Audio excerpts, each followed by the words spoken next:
Hello everyone, welcome to Tuesday Mood. I hope you enjoy the show. Hello everyone, welcome to Tuesday Mood podcast dimana kita ngomongin tentang hal-hal yang gaje. And yeah, aku akhirnya ada tempat tinggal sendiri, even though it's only going to be just 1 month, 1 bulan doang. But I bet it's gonna be a lot of fun. I bet it's gonna be better than before. And ada beberapa teman-temanku yang bilang I sound and look happier. Yes, I am. Even though I miss kadang dimarahin orang tua, and I do miss nyebelin tetangga yang ngeselin atau gimana, but it's all good kok right now. Never been better, never been worse. So yeah. Hello everyone, welcome to Tuesday Mood. And yeah, aku jujur akhir-akhir ini have been really belum kebiasa. I mean, of course, baru pertama kali tinggal sendirian. It's not like what you expect gitu sometimes. Aku lebih rajin sih. Kalau misalnya kamu bisa dengar suara toilet di belakang, tadi aku barusan cuci baju. Aku setiap pagi coba sapu sama pel dulu. Suaranya juga sapu pel. Aku paling benci kalau misalnya habis pel tiba-tiba masih ada kotoran, langsung rasa pengen sapu lagi. Cuma lantainya ini ngeselin banget dah. Jadi dia gak cepet kering, and that kinda sucks. And yeah, one thing juga yang I noticed itu, aku makan gak terlalu banyak sih. Aku mau olahraga lagi tapi my legs are fucked right now. Karena pas hari Minggu ku olahraga langsung agak all out gitu. So yeah, one thing different about me is I also kaget how much, karena my adek introduced me to fashion. Kayak aku dari dulu selalu pakai baju itu aja, dan mau pas dapat kesempatan sendiri I realize my clothes are jadi aku keluar buat cari baju yang bagus juga. Nggak keluar sih, lebih tepat dari all shop gitu. Kalau misalnya kalian punya kayak factory outlet atau apa, bisa ya kalau misalnya kalian mau rekomend ke aku. It's been fun. Aku beli jaket baru and I'll probably show it later, but we'll see, I don't know. It's a good one, I think. Enggak. And yeah, by the way, kalau misalnya kalian juga mau kirim paket, juga bisa just let me know ya. Kalau misalnya mau kirim paket atau fan mail gitu, lewat mail gitu. Bisa clothes, go food, or other stuff, I'm all open. Kalian tinggal chat aku aja, pasti aku open. As long as it's not a bomb atau tiba-tiba didatengin sama puluhan orang, I really don't mind. So yeah. And now, with all that being said, let's get out of the way buat mulai Tuesday Mood punya fan mails. Aku belum sempat buka questions di Instagram, jadi kebuka baca fan mails. Ada beberapa yang kayak rekomendasiin gitu, kayak cuma ide cerita yang kayaknya bakal seru, tapi we'll see how it goes ya. Okay. We'll see dari kapan. Kayaknya it's fair buat mulai dari Maulida dulu. Karena Maulida kemarin kirimin sesuatu sebelumnya, cuma dia malah nyangkutnya di spam. Jadi aku rada-rada kaget gitu, udah dikirimin. Terus ternyata si Maulida itu beda. I was actually surprised gitu. So let's open it up ya. Bentar. Kemasian di spam juga gak ada apa-apa. And let's read it. Mohon maaf. Hello Brit, tell me why emailku gak masuk kemarin. Itu masuk ke spam. Padahal momennya pas banget kemarin tanggal 21 Oktober. So isi emailnya kemarin kayak gini. Hello Brit yang udah mama, please jelasin ayam sayur itu seperti apa bentuknya. Itu seperti ayam ya, terus ada saus-sausnya atau something like that gitu. Happy birthday Brit yang ke-99 tahun. Sorry kita bikin GC Indonesia Brit buat siapin project Kota Kamu. Thank you ya. Semoga senang. Kita gak bisa kasih kado langsung. Kalau nggak bisa, aku mau kirimin ke apa ya, satu kebun. Gimana caranya? Semoga dengan bertambahnya usia, bertambah pula rezekinya, fansnya, bentuk keluarga GC-nya, semoga terwujud segera. Juga nanti mau produksi film sendiri. I feel like I'm a proud mom aja. Thank you. Brit, jangan lupa minum ya, itu tenggorokan dijaga, itu aset negara. Kalau enggak aku angry. Brit, nanti ku jual di black market ala carte. Lumayan kan hasilnya buat glow up warga Brit Nation Village. Sekian deh fan mail kali ini, semoga sukses selalu Brit. Love you, XOXO, love you too. Oke, nah harusnya gitu. Sekarang aku mau curhat Brit. Akhir ini aku bisa relate kalau Brit bilang capek because I feel it too. Gak paham kenapa, padahal aku udah cukup istirahat kayak jam 10-11 malam udah tidur, bangunnya jam 5:30 pagi, tapi tetap capek aja. I feel that too. Dulu aku bisa bergadang sampai jam 12 malam, sekarang aku mentok-mentok jam 8. Oh man, just help me bro. Jadi I feel that too. Aku kan ikut program pertukaran mahasiswa juga kan. Terus kan di konversi 20 SKS, pihak kampusku malah tetap minta aku ngerjakan tugas di sini. Mana sekalian aku PLP luring, terus aku sambil kerja full time dan beberapa side hustle. Kayak 24/7 gak cukup. Ya, ngapain aku ikut PMM kalau gitu. Sekian curhat dari aku, semoga aku bisa waras sampai akhir semester. Love you Brit, my bestie with benefit. Thank you ya Maulida. And yeah, it's tiring too, I can relate. Even though aku kebanyakan cuma ngurusin some chores, I love doing chores, tapi it's tiring apalagi digabung sama kuliah sama Indobrit. Aku udah buat plan sih apa yang aku mau buat, cuma kayak aku belum gitu ada energinya. Maybe nanti hari Jumat, I don't know. Semoga pada enjoy juga ya live kemarin was epic. Aku buat popcorn, I wore a really bad shirt, aku baru nyadar aku ngantuk banget aslinya pas itu, but yeah, it was fun. Alright. Thank you ya Maulida for the fan mails. Now kita next ke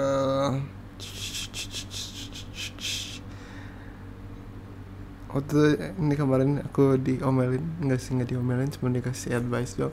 Jacinta. And let's read a dating app disaster.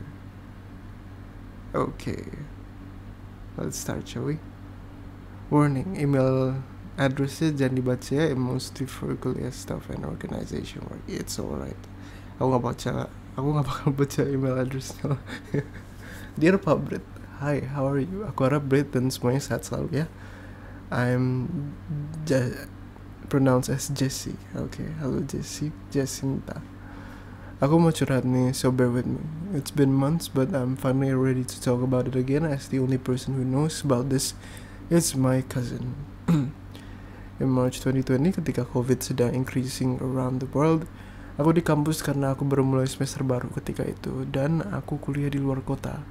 Then suddenly Malaysia lockdown, dan aku juga stuck di kampus. We were given like an emergency 1-week break so that people can settle down, karena ketika itu online learning masih baru lagi. Aku sempet bosen, ya namanya juga stuck di dorm, gak kemana-mana. Aku download Tinder. It's not my first time though. Aku sering juga main Tinder waktu liburan for fun, karena sometimes I will see some friends and cousins, so it's funny. Long story short, I swipe right on a guy, and IDK what struck me. The guy gave me his number after talking on Tinder for almost a week, and kita sambung chat on WA. I guess kita tuh sempat PDKT talking stage gitu. I'm gonna summarize what happened because shit might get too long. Drink water if you need to because it's gonna be a long read. Gak apa-apa kok. March 2020, kita start chatting but dia gak reply on time karena dia itu a firefighter. Jadi waktu kerja gak jelas. Aku juga pernah tanya dia punya IG gak? Dia bilang gak. Lo mau? Aku sempat nanya dia ada pacar or not, because obviously aku juga gak mau kalau aku chat sama pacar orang. I respect girls as a girl myself. Aku juga sempat kasih tahu dia misalnya dia udah punya pacar, dia harus bilang sama aku. April 2020, he called for the first time. Astaga, aku tuh nervous banget karena I'm insecure about my voice. I have a deep voice for a girl, dan sebelum aku got accepted to Indobrit Telegram, aku sempat kepikiran mau fan admin. Gak ya karena malu, tapi aku go ahead aja. Saya gak perlu malu-malu kalau fan admin ya. Aku ada sih kasih warning sama dia, but he did not care. Gimana aku gak baper atau galau. Juni 2020, After chatting or calls, he decided to visit me after the lockdown was lifted. For a while since aku nggak bisa keluar dari kampus. He even brought me food, and coincidentally we met a few days before I fly back home. So aku kayak, wow, effort dia, nice. Juli to April 2021, we still chat, call, morning, voice notes. Dia sering nanya aku suka nggak dia, aku jawab ya suka lah. Bilang aku cute lah, pakai emoji lah segala. Kadang-kadang dia suka call during midnight, which was already kind of sus. Then he used different numbers, tapi dia nggak kasih tahu kalau dia nggak kasih aku save the other numbers. I guess another red flag. Aku juga sempat nanya what are we. Dia bilang we cannot be together karena kita berbeda agama. So it's like okay lah, alasannya agak responsible sih. Reasonable, I'm sorry. Mei 2021 dia posted TikTok video of him and colleagues on status WA. The video was made by one of them, and you know how downloaded TikToks have kayak TikTok watermark atau username pembuatnya. Ya aku terus search dong namanya, and it brought me to the colleague punya IG. Then I did my FBI work and I found his account, the Tinder dude. And you know what's the best part? On his IG bio ada username cewek. And di IG bio itu juga ada username dia, Adike What to Film. Dan aku follow cewek itu dan ada highlight special buat si cowok with the name Love. Haha. After that, whenever he chatted me, aku reply I guess nggak ikhlas. Like ketika ditanya aku jawab one word aja. Di call aku nggak jawab. I also found he's not actually 2 years older than me, but just 1 year older. Si cewek juga sama umur aku, just older a month gitu. I also found out mereka start pacaran dari zaman diploma college. Mid-May 2021, one night dia call tapi aku nggak jawab apa. A few times actually. Dan aku chat dia tanya apa. Then he was like sorry. Dia suka apologize kalau dia tahu ada bad mood or something. Because the dude sulks a lot and I usually don't give a damn when he does. Then I told him say sorry to your girlfriend. Alasan dia kenapa dia nggak bilang punya pacar is as a guy he doesn't like to expose his girlfriend or tell people dia ada pacar. Which is so fucked up. I do agree. Dia juga bilang the reason why he's on Tinder is dia akan LDR sama ceweknya, so dia mau cari friends. Dia juga sempet kayak it's not that I cheated on you gitu. Then I told him yes you did cheat on me because we're not in a relationship, but you lied to me and your girlfriend. I mean, what type of boyfriend yang on call until early morning with another friend who's a girl? Punya nama manja segala macam. I feel mad as a girl. I feel like I should not be doing this to his girlfriend. Aku pula yang merasa bersalah towards her. Before I send my last chat, aku sempat bilang ke dia, karma is a bitch. I told him don't be surprised if your daughter in the future experience what I feel. Gaya aku sih ngaras itu but after that I felt bad for saying, because to be honest, aku tuh not that mean, so I can take him back by those words. I can relate. I mean, I actually almost had feelings for this guy. This dude even had the audacity to wish me happy birthday in June. Is it bad that I actually think I could forgive him? It's normal. I say forgive him sebenarnya. But aku kasih kesimpulannya di akhir. After that, I feel like shit. I feel so insecure, as if I didn't deserve to feel loved. I feel like I'm not the first choice. I feel like aku tuh layak jadi pelakor aja. Also, aku tuh jomblo since birth. He was actually the first guy who seems interested in me. I guess aku buta ya. I was just a young, dumb, and innocent girl. Aku juga sering nangis nggak jelas. I'm not proud of it, especially kalau capek and when I'm on cycle of medication, karena it seems like aku nggak ada tempat buat curhat lagi, especially kalau tugas kuliah itu banyak. It's just daily struggles. I used to listen to his VN or dia sering on call nemenin aku kerjain tugas. Gue sampai tukar color rambut until 3 times in less than 2 months as a coping mechanism. Before this, I had a black virgin hair, but now my hair is bleach damage. One night, I had really bad breakdown plus PMS law. I couldn't listen his VN or call him, so that's when I discovered your channel, and now here we are. So what did we learn from this story? I would say, obviously, don't trust people too much. Know your own worth, do your research. Kalau dia bilang gak punya IG, search aja sampai dapat. Jangan depend on other people, especially emotionally. Couples, please be faithful to your partners. Cheating isn't always about sexual affair, but could be an emotional affair, such as talking to another person romantically behind your partner's back. Setuju. Dan what I learned dari teman-temanku yang nge-cheat is that it's not usually sexually. It's just usually something isn't working. After this incident, I've learned new skills and started a new hobby untuk self-healing and self-improvement. Also, I never actually tried to contact the girlfriend to tell her, because as much as shit hurts me, aku gak mau jadi perusak hubungan orang lain. Smart.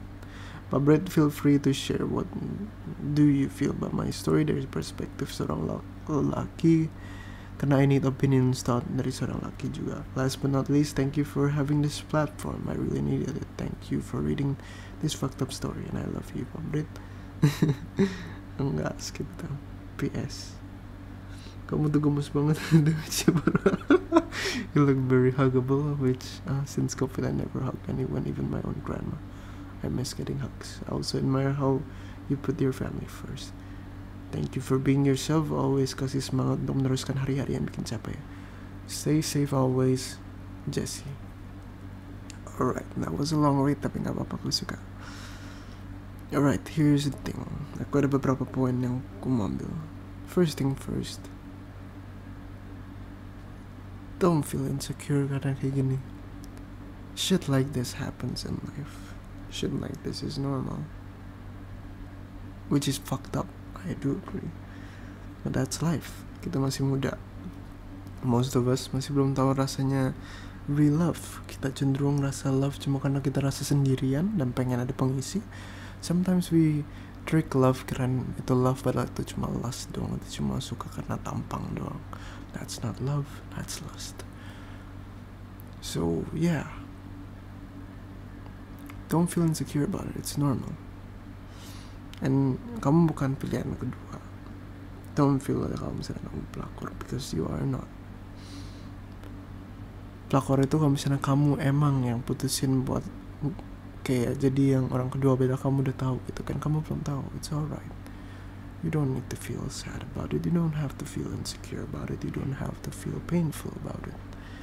Yes, it's painful. Ternyata kayak gitu. But it doesn't have to be like that. Yeah. The second thing yang aku mau ngomongin is, please, for the love of God. Ini aku agak sedikit bukan marah sih, kayak cuma ngomelin dikit. Aku juga ngomong ke cewek-cewek lainnya di sini yang lagi denger. For the love of fucking God, kalau ada apa-apa kasih tahu. Kita cowok bukan Superman, kita cowok bukan pembaca pikiran. Kita nggak bisa baca pikiran kamu. Kamu cuma kamu ini nyebelin, nggak mau ngomong. Itu nggak bakal bantuin apa-apa. Itu cuma bakal tambah parah. Hubungan tambah parah karena kita nggak berani ngomong. Aku juga marah sama cowok kalau misalnya ada cowok yang dengerin ini. Aku bilang ke lu juga, please, for fuck's sake, kenapa kamu ada di sini? Nggak apa-apa. Aku nggak masalahin kamu di sini.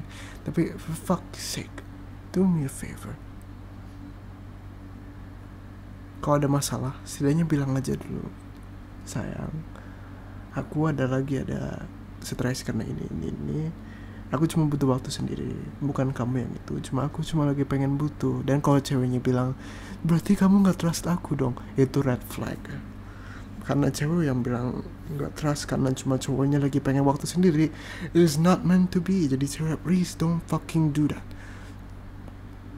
Kalau cowok udah pilih kamu, dia pilih kamu. Dan kalau misalnya cowok itu lagi butuh waktu sendiri, berarti dia lagi butuh waktu sendiri, bukan yang dia nggak percaya. Dan please, kalau ada apa-apa kasih tahu, jangan cuma kasih one word answer atau apa dan harap situasi bakal membaik atau sesuatu. Itu cuma bakal memburuk. Kayaknya aku terlalu keras tadi.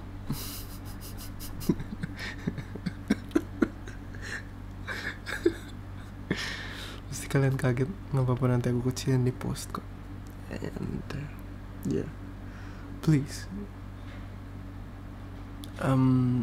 Jangan pernah sama sekali apa sih namanya, jangan pernah kayak ada tetangga di luar keluarga, gue jangan pernah sama sekali kayak expect cowok kamu ngerti, atau expect teman kamu ngerti masalah kamu, atau keluarga kamu ngerti masalah kamu dengan cuma diem doang. We don't know.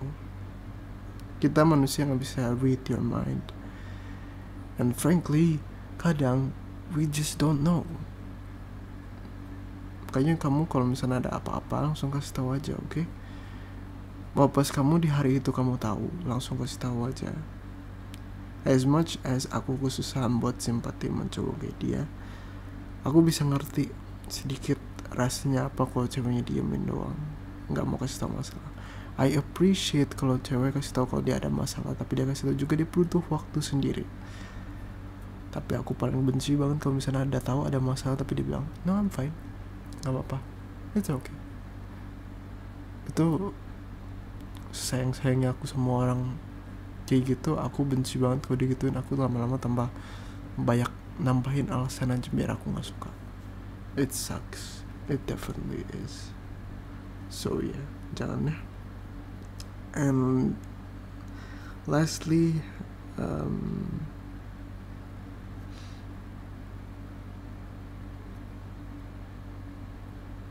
expect, ini ada aku yang susah nih aku jelasinnya sebenarnya.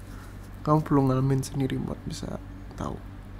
Sometimes kita fokus ke negatifnya manusia. We like to focus on hal-hal yang buat kita marah terus something. Kita karena apalagi adanya Twitter dan TikTok dan sosmed in general, kita kadang jadi mob gitu yang gampang nge-hate orang. Kita jadi mob yang gampang sekali ada yang buat salah langsung kita ngejudge, langsung kita salahin. It's not really. We can't trust people segampang itu. But we can try to setidaknya gain their trust juga. By sometimes opening it first. Because sometimes kita jadi manusia itu kita masih malu-malu atau takut. Jarang banget aku ketemu orang yang benar-benar jahat.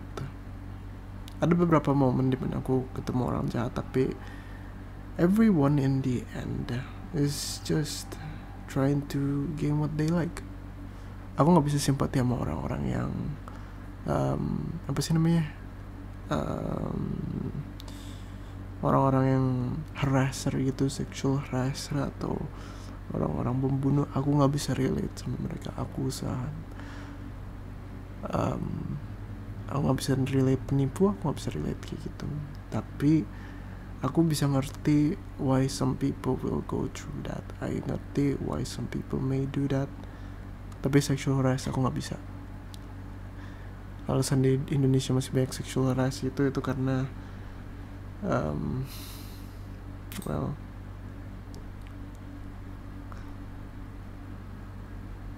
kurangnya sex education I guess. So yeah. Okay. Kita sekarang dari thank you ya Jacinta for making the fan mails, and let's get right to the next one. Ini dari Mukacil. Alright, let's get started, shall we? Mukacil. Hey Woka, how's your life? Hope you're doing fine ya. Honestly aku gak yakin panggil kamu Kak semenjak kamu udah bilang semester atau kuliahnya. Jangan-jangan kamu sangkatin sama aku. Lol, I will see about that. So aku panggil kamu sayang aja boleh. Canda sayang, aku panggil kamu Berita aja. So ini sebenarnya pertama kali aku kirimin fan mail ke kamu. Dulu udah pernah bikin sih, cuma aku lupa filenya di folder mana.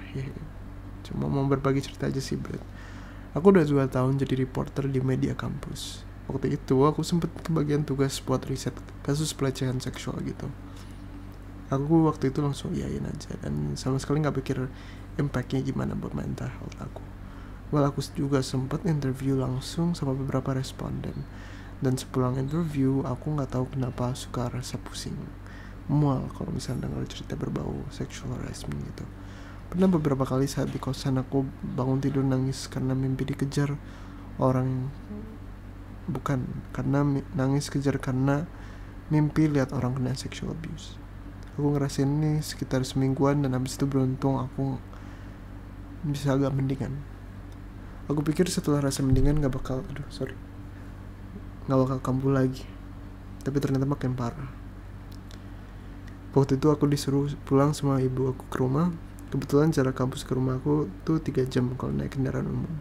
Aku sebenarnya gak pengen pulang karena bakal capek banget, karena besoknya ada kuliah, walau siang sih. Tapi aku tuh kadang suka pusing kalau naik angkutan umum.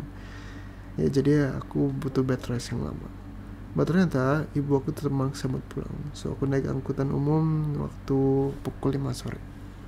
By the way, kampus sama rumah aku tuh di provinsi yang beda. Jadi aku berhenti di banyak terminal. Di terminal pertama pasti aman, baik penumpang cewek juga. Nah di terminal kedua penumpang cewek udah keluar semua, dan aku satu-satunya penumpang cewek di situ. Waktu itu aku duduk di seat yang lumayan belakang. Depan aku ada satu penumpang cowok pakai topi. Belakangku ada cowok 4, kayak mereka teman akrab.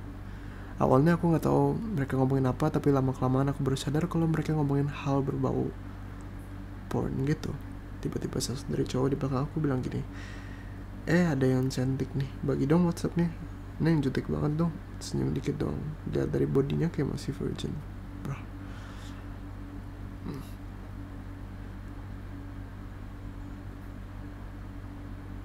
Sumpah aku takut banget. Saat itu aku udah mau nangis, tapi aku tahan aja. Kalau aku nangis, aku takut cowok itu bakal makin kurang ajar sama aku. Aku cuma berani nunduk dan nyembunyiin tangan aku yang udah gemetar. Unfortunately, baterai HP aku low dan sama sekali susah sinyal, jadi aku gak bisa chat ibu.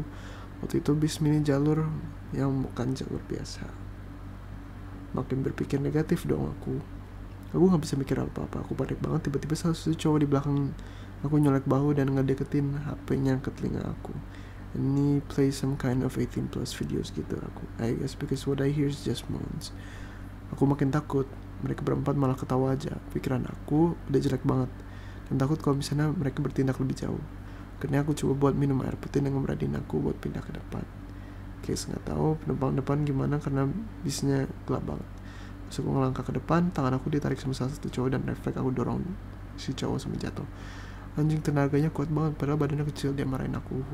Aku udah nangis pas mereka ngebentak aku.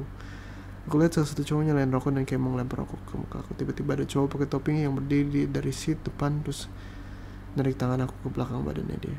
Mas, jangan kasar sama perempuan, karena suara dia keras. Terus ada bapak-bapak nyamperin dan nanya kenapa. Akhirnya aku ceritain ke bapaknya. Aku pikir bapaknya bakal mihak ke aku, ternyata aku salah berit. Bapaknya malah ngebentak aku juga. Salah kamu sih, perempuan naik bis sendiri malam-malam. Terus aku emosi banget waktu itu dan pengen pukul dia aja, tapi aku sadar dia orang tua. Untung aja habis dimaki aku, bisnya udah lumayan deket sama rumah. Jadi akhirnya aku langsung turun aja. Aku belum pernah cerita ini ke orang tua aku karena aku takut mereka rasa khawatir. Habis kejadian ini aku sempet down, bahkan takut kau dideketin cowok. Tapi sekarang udah merasa mendingan karena aku sempat cerita ke teman aku yang kerja jadi konsultan korban pelecehan. So di sini aku mau ngasih saran buat yang baca dan dengar. I tell the story on purpose to remind you stop victim blaming, bukan not to get your attention gitu. Please, dalam konteks pelecehan abuse, bisa nggak kalian di perspektif korban? Please jangan menyudutkan korban dengan pertanyaan victim blaming lah. Pelecehan itu bisa terjadi sama siapa aja, cewek, cowok, tempat gelap terang, mau pakai baju terbuka tertutup. Aku ngalamin kejadian itu pas pakai hijab. Baju aku juga tertutup dan nggak ketat. Sulit rasanya buat nerima diri kalau udah pernah kena pelecehan, even though itu cuma pelecehan verbal. Tapi terima kasih buat yang baca atau dengar. Thank you ya, Muka. And I would like to say thank you udah ceritain gitu. Thank you for opening up. And I must admire you sempat tolongin you back them up. One thing yang banyak orang gak lakuin itu gak stand up. And I feel really bad banget kalau misalnya mereka gak stand up. Karena kalau misalnya mereka stand up itu kayak kasih nunjuk kalau you don't wanna mess with him, you gak mau dia mess sama aku gitu. You kasih sinyal gitu. Lihat aja pas mereka dorongnya, mereka gak lanjutin lagi lah. Mereka cuma bayangin yang itu mau lempar aku, tapi untung diselamatin, untung dibantuin. Even though yang pria tua itu, aku nggak kaget sih kalau pria tua itu ngomongnya rada-rada gimana, karena yang kadang orang tua itu have pemikiran yang berbeda dari kita. And about those four guys, mereka langsung ciut kan kalau misalnya udah digituin, karena mereka kadang belum tahu gitu. I think anak-anak muda sekarang kurang sex education. Exposure to porn banyak tapi kurangnya sex education. Kurang ngerti gitu konteks no means no, kurang ngerti kalau misalnya apa bahayanya kayak gitu. Mereka cuma tahu sekedar enak aja dan kirain semua cewek bakal suka gitu di treat rough or something like that, karena mereka lihat di porn cewek di treat gitu. I think kekurangan sex education yang bikin jadi parah. Cuma karena sayangnya Indo itu kalau denger nama sex education tuh malah anggap itu kayak bahan bercanda atau bahan tabu. Jadi aku rasa kadang susah buat maju. Sex education is something that is truly important, yang dikit banget diajarin. Aku waktu itu sex education diajarin kelas 4. Aku diajarin 2 kali kalau misalnya kelas 4 atau kelas 5 sama pas SMP. Safe to say sekolah aku waktu itu nggak ada pelecehan apa-apa. Kekurangannya doang cowok di sekolah kita rada-rada ya pemalu semua, all that stuff. So yeah, I think kalau in that situation, apalagi di public situation kayak gitu, paling bagus buat stand up, teriak or something, soalnya pasti orang lain ngebantu. Seriusan, please kalau diapa-apain, langsung stand up, jangan biarin mereka lakuin. Kalau kamu diem aja, mereka bakal anggap itu sign, lanjutin. Itu seberapa bodohnya mereka. So yeah, and then one last thing yang gue juga pengen bilang is that, nggak sih, masih ada beberapa.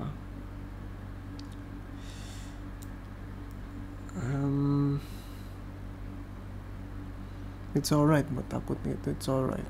Open up itu bagus, and I admire you buat open up. And I admire juga you ambil something yang bakal impact kamu, even though kamu gak sadar. Ada banyak hal di dunia ini yang aku rasa penting buat di-expose ke dunia, tapi meskipun semua orang gak ready. One of those things is that it's daily buat aku ke-expose ke that, cause it reminds me just to be wise di hidup, gak tolol. Nah, it's important kalau misalnya kita di dunia ini buat lebih hati-hati. Oh iya, kalau misalnya di malam-malam lagi di bus, please jangan duduk di belakang, please jangan duduk di belakang. Paling aman itu sih duduk di bagian paling depan atau enggak di agak depanan, itu bagian paling aman kalau menurut aku. Kalau mau ekstra aman, tepat di belakang supirnya menurut aku sih. Kalau di in case ada apa-apa, menurut aku paling aman depan. Jangan pernah kalau malam hari duduk di belakang, apalagi kalau misalnya datang cuma sendiri, karena biasanya di belakang tuh yang well you know kayak gitu sendiri, okay?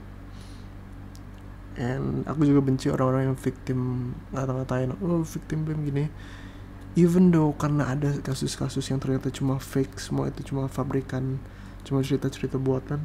Aku tipe orang yang innocent until proven guilty. Kalau misalnya make sense ceritanya, I will side with yang benar.